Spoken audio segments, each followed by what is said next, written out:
वाशिमच्या या शेतकऱ्याचा व्हिडिओ रोहित पवार यांनी एक्सवर पोस्ट केलाय। वाढत्या नैसर्गिक आपत्तीमुळे शेती व्यवसाय जुगार बनलाय। या शेतकऱ्याची व्यथा सरकारपर्यंत पोहोचणार का असा सवाल रोहित पवार यांनी यावेळेला उपस्थित केलेला आहे। एक्सवर त्यांची जी पोस्ट आहे ती नेमकी काय आपण पाहूया। वाढत्या नैसर्गिक आपत्तीमुळे शेती व्यवसाय जुगार बनलाय। कधी काय होईल याचा इथं कसलाही भरोसा नाही। ढगफुटी सदृश पाऊस झाल्यानं वाशिम जिल्ह्यातल्या शेतकऱ्याचं उद्ध्वस्त झालेलं हळद आणि सोयाबीनचं हे शेत।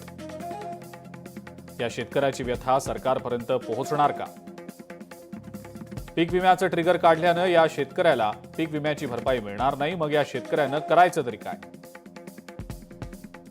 वाढदिवसानिमित्त तरी शेतकऱ्यांची व्यथा समजून तत्काळ आधीची पीक विमा योजना लागू करा ही विनंती। अशा आशयाची ही पोस्ट आमदार रोहित पवार यांनी एक्सवर केलेली आहे। लोकशाही मराठी ऐका, पहा, जागरूक रहा।